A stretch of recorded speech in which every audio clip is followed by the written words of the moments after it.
चैत्र महीने का आखिरी सप्ताह। गांव के चारों ओर धूल उड़ रही है। सूखी हवा में ताड़ के पेड़ के पत्ते कांप रहे हैं। शाम होते ही पूरा गांव एक अजीब सी खामोशी में डूब जाता है। केवल दूर बांस के जंगल से सियार की आवाज सुनाई देती है और कभी कभी किसी अनजान पक्षी का टूटा सा स्वर। इस गांव के एक कोने में रहती है विधवा बहू बेनुमती। उम्र शायद बस 22 साल, मगर चेहरे पर 25 साल की थकान। पति की मौत को 2 साल हो गए। खेत में धान काटते समय सांप ने काट लिया था। ससुराल वाले मुंह पर जितनी दया दिखाई, आंखों में बस लालच था। बेनुमती का शरीर उसके लिए अभिशाप था। गोरी चमड़ी, आंखों में पानी सी पारदर्शी कामना और होठों पर हमेशा एक अनजानी सी रुलाई। दिन ढलते ही बेनुमती का मन बेचैन हो उठता, जैसे कोई उसे बुला रहा हो, कोई उसे छूना चाहता हो। उसके सीने में एक अजीब सी बेचैनी, पर वह नहीं जानती किसकी। एक दिन गांव में आया एक नया साधु। नाम तरुणगिरी महाराज, मगर उसका वेश, नजर और चाल ढाल में साधु जैसा कुछ नहीं। आंखें दो अजीब सी चमकती ज्योति की तरह, जैसे कोई देखे तो अपने भीतर तक उतर जाए। पांव जमीन पर टिकते नहीं, चाल में कुछ ऐसा जो सहज नहीं। साधु की कुटिया बनी गांव के अंतिम छोर पर, श्मशान पार कर एक पुराने बरगद के पेड़ के नीचे। लोग कहते हैं उस पेड़ के नीचे पहले एक राक्षसी रहती थी, जो पुरुषों को बुलाकर निगल जाती थी। साधु ने आकर कहा, मैं वहां तपस्या करूंगा, इस भुतहा स्थान को पवित्र बनाऊंगा। गांव वाले हैरान होकर देखते, साधु सचमुच वहां दिन रात बैठा रहता, किसी से बात नहीं करता, बस रात में कभी कभी गाना गाता। एक अजीब सा गाना जिसे सुनकर कईयों की नींद टूट जाती। एक दिन शाम को तूफान से ठीक पहले बेनुमती भीगती हुई घर से निकल पड़ी। बादल गरज रहे हैं, बारिश हो रही है, मगर वह खुद को रोक नहीं पा रही। उसके पैरों के नीचे की जमीन खुद ब खुद साधु की कुटिया की ओर खींच रही है। वह पहुंच गई। वह पुरानी कुटिया, जिसकी एक दीवार कच्ची मिट्टी की, दूसरी तरफ बड़े बड़े पत्थरों से बनी। दरवाजा आधा खुला था। अंदर बैठा है तरुणगिरी महाराज। एक अजीब रोशनी में उसका चेहरा जगमगा रहा है, आंखों में जैसे जलती हुई आग। बेनुमती ठिठक गई। आओ मां। साधु की आवाज कोमल, मगर जैसे भीतर कोई प्राचीन स्वर छुपा हो। वह धीरे धीरे जाकर साधु के पैरों पर हाथ रखती है। तभी उसका शरीर कांप उठा। कोई बिजली नहीं, ये कुछ और ही है। एक अजीब सी ठंडी छुअन बेनुमती के पूरे बदन में फैल गई। फिर जैसे गर्माहट, एक तीखी गंध, सुगंध और कामना का मिश्रण। साधु ने हाथ बढ़ाकर उसके माथे को छुआ और बोला, तू तपस्या का फल है मां, तुझे शुद्ध करना होगा। बेनुमती की आंखें चमक उठीं। वह हंस रही है या रो रही है, समझ नहीं आया। अगली सुबह पांदे पूरा गांव सन्न। बेनुमती अपने ही बरामदे में बैठी है, नंगे बदन, उसके शरीर पर एक भी कपड़ा नहीं, आंखें स्थिर, होंठों पर हल्की सी मुस्कान। कोई कुछ पूछे तो वह कहती है, मैं अब मुक्त हूं। साधु महाराज ने मुझे देख लिया है। सुबह होते ही गांव में हड़कंप मच गया। पूर्व पाड़ा के मदन पाल ने सबसे पहले बेनुमती को बरामदे में देखा। पहले उसे लगा कि नींद में धुंधला दिख रहा है, लेकिन आंखें मलकर फिर देखा, नहीं, गलती नहीं थी। बेनुमती सचमुच नंगी होकर बैठी थी। उसके चेहरे पर शर्म का नामो निशान नहीं, बस होठों पर एक अजीब सी शांति और आंखों में एक खामोश पागलपन। 3 औरतें दौड़कर आईं, पीछे पीछे कुछ मर्द, कोई आंखें झुकाए, कोई चुपके से देखता रहा। कोई बोला, पागल हो गई है। कोई चिल्लाया, साधु ने जादू कर दिया। कोई फुसफुसाया, इस पर कामभूत सवार हो गया है। बेनुमती हंसकर बोली, मैं अब मुक्त हूं। साधु महाराज ने मुझे देख लिया है। यह सुनकर गांव की घबराहट और बढ़ गई। बुजुर्गों को याद आया, ऐसा ही 25 साल पहले हुआ था। उसी जगह एक साधु के छूने से 3 लड़कियां पागल हो गई थीं। फिर वे गायब हो गईं, किसी ने उन्हें फिर कभी नहीं देखा। गांव के मुखिया जगन्नाथ घोषाल ने साधु को बुलवाया। साधु कुटिया में बैठा था, आंखें बंद करके ध्यानमग्न। चारों तरफ धूप की गंध, शाल के पत्तों पर फैली धुंध मिश्रित धुआं। बरगद के पत्तों से टपकते पानी की आवाज किसी तांत्रिक मंत्र जैसी लग रही थी। जगन्नाथ ने कड़क आवाज में पूछा, कल रात आपने बेनुमति के साथ क्या किया महाराज? साधु ने आंखें खोलीं। उसकी आंखें धुंधली जैसे कोहरे से ढकी हों। आवाज कोमल मगर गंभीर। मैंने उसके भीतर की जलन मिटा दी है। वह तपस्या की अग्नि में पवित्र हो गया है। जगन्नाथ का पसीना छूट गया।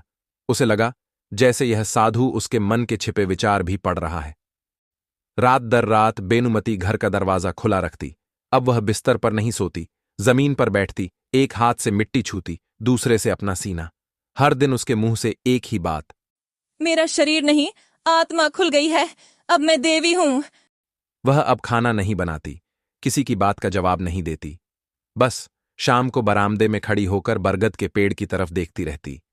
लोग सोचने लगे शायद अब वह साधु की हो चुकी है। गांव का कामना जनित उन्माद को मर्द पहले से ही बेनुमति के रूप पर नजर रखते थे, लेकिन अब उसका नग्न रूप देखकर उनकी आंखें लाल हो गईं। मदन, हरिपद, सनातन ये रात में चुपके से उसकी खिड़की के बाहर खड़े हो जाते। कोई कोई अंदर घुसने की कोशिश भी करता। एक रात हरिपद ने हिम्मत करके बरामदे पर चढ़ाई की। उसे लगा बेनुमति कुछ नहीं बोलेगी, मगर वह खड़ी होकर चीखी, तू साधु नहीं, तू मेरे शरीर पर हाथ मत डाल। फिर हरिपद ने देखा एक अजीब सी छाया बेनुमति के पीछे से उठी और उसके गले पर हाथ रख दिया। वह सांस नहीं ले पा रहा था। वह छाया धुंध की तरह थी, मगर वजन पत्थर जैसा। हरिपद चीखता हुआ भागा। अगली सुबह उसके शरीर पर फफोले पड़ गए, गला सूज गया। वह बस इतना ही कह पाया। वह औरत नहीं है, उसके पीछे भूत है। अब वह साधु की राक्षसी बन चुकी है। कुछ लोग कहते हैं उन्होंने रात में देखा कि बरगद के नीचे बेनुमति नंगी खड़ी है और साधु उसके सिर पर जल डाल रहा है। कुछ ने सुना वे दोनों साथ गाना गा रहे हैं, मगर वह गाना कोई समझ नहीं पाता। भाषा अलग है। एक रात सुधीर मांझी ने देखा बेनुमति पेड़ से टिकी हुई है और पेड़ से निकलती सफेद रोशनी उसके शरीर को छू रही है। अगले दिन से वह बुखार में तपने लगा। पौष की कुहासा ने गांव को घेर लिया है। खजूर के पेड़ों से रस निकालने वाले लोग शाम होते ही घरों में दुबक जाते हैं, लेकिन वह एक कुटिया, साधु की कुटिया, वहां का दिया कभी नहीं बुझता। कुहासे के बीच से टिमटिमाती वह रोशनी आंखों में आग सी लगा देती है। उसी रात अचानक गांव की 3 लड़कियां, नंदिनी, माला और गौरी, चुपचाप घर छोड़कर निकल पड़ीं।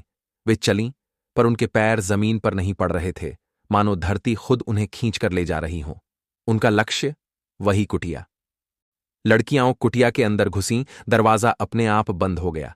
अंदर से कोई आवाज नहीं आई, लेकिन बरगद की डालियां अचानक जाग उठीं। हवा नहीं थी, मगर पत्ते तूफान की तरह कांपने लगे, और कोई बरगद के तने पर चढ़कर खड़ा हो गया। वह साधु था, पर अब उसके शरीर पर गेरुआ वस्त्र नहीं, बल्कि काली चमड़ी, लंबे बालों से ढका शरीर और लाल आंखें जो इंसानी नहीं थीं। उसकी पीठ से 2 काले पंख निकले, एक पल में दानव, दूसरे पल में साधु। अंदर तीनों लड़कियां पत्थर की तरह बैठी थीं, आंखें खुली पर चेतना नदारद। साधु ने कमरे में कदम रखा, मुंह से सिर्फ एक मंत्र, आत्मा नहीं, कामना ही मोक्ष है। फिर जैसे ही वह अंदर गया, खिड़की से 3 ठंडी हवाएं बाहर निकल गईं और शरीर कमरे के अंदर ही रह गए। अगली सुबह नंदिनी, माला और गौरी कहीं नहीं मिली। कोई कहता है रात में वे गांव छोड़कर भाग गईं। कोई कहता है नदी किनारे उनके कपड़े पड़े थे, पर शरीर नहीं। कुछ लोग फुसफुसाते हैं वे अब साधु की सखियां हैं, इंसान नहीं, देवी। उनकी माएं रोती हैं, मर्द चुप रहते हैं। बेनुमति अब पहले जैसी शांत नहीं। दिन में वह घूमती है, लेकिन उसकी छाया अब लंबी और टेढ़ी पड़ती है। कभी कांपती है, कभी मुड़ती है, यहां तक कि आंखें भी खोलती हैं।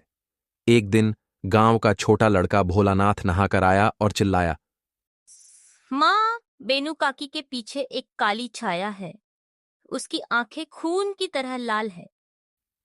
लोगों ने सोचा बच्चा बकवास कर रहा है, लेकिन फिर एक दिन बेनुमति ने खुद कह दिया, मेरी छाया अब मेरी नहीं, वह अब साधु की है।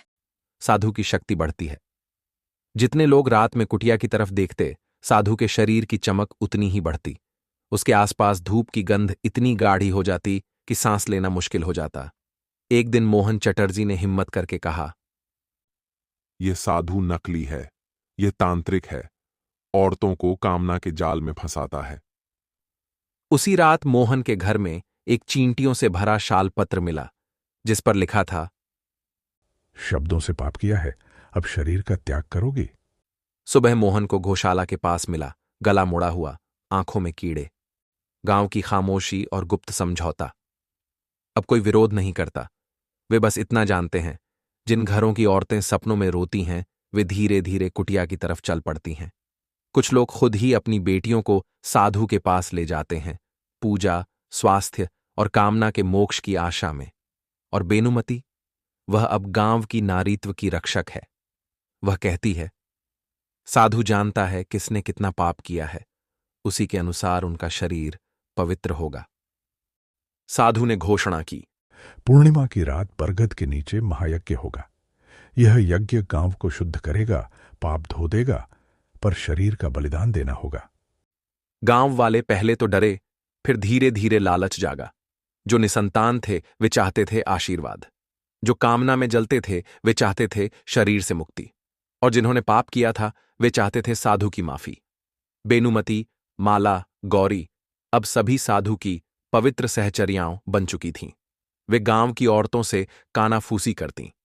साधु जानता है किसके कितने पाप जमा हैं, उसी के अनुसार उसका शरीर पवित्र होगा। इस यज्ञ में ही मिलेगी मुक्ति, शरीर के अलावा कुछ नहीं। बाहरी आगंतुक। पूर्व दिशा से आया एक अजनबी, सन्यासी के वेश में, हाथ में त्रिशूल, माथे पर रक्त का तिलक। उसका नाम कोई नहीं जानता। वह बस कहता है, यह साधु नहीं, एक राक्षस है। इसके अंदर 100 साल पुराना एक काम राक्षस बसा हुआ है। वह गांव वालों को समझाने की कोशिश करता है। यह एक तांत्रिक रक्त यज्ञ है। स्त्रियों के शरीर में शक्ति होती है और वह उस शक्ति को खींच रहा है, कामना फैलाकर आत्माओं को निगल रहा है। लेकिन कोई सुनता नहीं। सब कहते हैं, साधु के खिलाफ बोल रहा है, वह तो पवित्र है। यहां तक कि बेनुमती भी कहती है, तुम साधु के शत्रु हो, तुम पाप फैलाने आए हो। पूर्णिमा की रात, यज्ञ शुरू। वह रात, आकाश में गोल चांद, घना कुहासा। बरगद के नीचे एक विशाल चक्र बना है, सफेद चावल का आटा, रक्त, लाल फूल और तांबे के पात्र में जल। औरतें नग्न खड़ी हैं, शरीर पर केवल धूप, माथे पर लाल सिंदूर। साधु बीच में बैठा है, आंखें खुली, पैर क्रॉस करके बरगद की जड़ों पर। उसके चारों ओर फुसफुसाते मंत्र सुनाई देते हैं। काम पाप नहीं, पाप रस नहीं, रस ही शक्ति है, शक्ति ही मोक्ष। उसकी पीठ से फिर वे काले पंख निकलते हैं। छाती के बीच एक गड्ढा बनता है, जैसे कोई अंधेरी गुफा जहां प्रकाश नहीं पहुंचता। तभी हवा रुक जाती है। कुत्ते नहीं भौंकते, पक्षी उड़ जाते हैं। जमीन कांपती है। बरगद के पत्ते अपने आप घूम घूम कर गिरते हैं और उस गड्ढे से निकलती है एक भयानक छाया, बिना आकार की, पर लाल आंखें और धुएं जैसा शरीर। गांव वाले अचेत हो जाते हैं। तंत्र को तोड़ता है आगंतुक। तभी वह अजनबी सन्यासी कुटिया के बाहर आ खड़ा होता है। वह गरजता है, कामना से सृष्टि नहीं होती, त्याग से जन्म होता है। हे राक्षस, आज तेरा अंत होगा। वह त्रिशूल फेंकता है सीधे साधु के सीने में, लेकिन त्रिशूल बीच हवा में ही पिघल जाता है। साधु हंसता है, इस गांव की कामनाएं ही मेरी शक्ति है। मैं अकेला नहीं हूं, ये सभी मेरे वाहन हैं। तभी गांव की औरतें दौड़कर आगंतुक को घेर लेती हैं। वे आंखें बंद करके हाथ उठाती हैं। उनके शरीर से आग जैसी रोशनी निकलने लगती है। आगंतुक कांपने लगता है। वह समझ जाता है, अब सिर्फ साधु को मारने से काम नहीं चलेगा। इन औरतों के कामना पाप को भी तोड़ना होगा। वह अपने ही शरीर को जलाता है, अपने मंत्र से अपना रक्त अर्पित करता है। कहता है, जा नरक में, उसे सोख ले, जो शरीर है उसे चकनाचूर कर दे। हवा का रुख बदलता है। साधु का शरीर फटकर बिखर जाता है। उसके भीतर से एक रोएदार राक्षसी मुंह निकलता है और छटपटाता हुआ जमीन में गल जाता है। अगली सुबह, खामोश गांव। अगले दिन सब जागते हैं।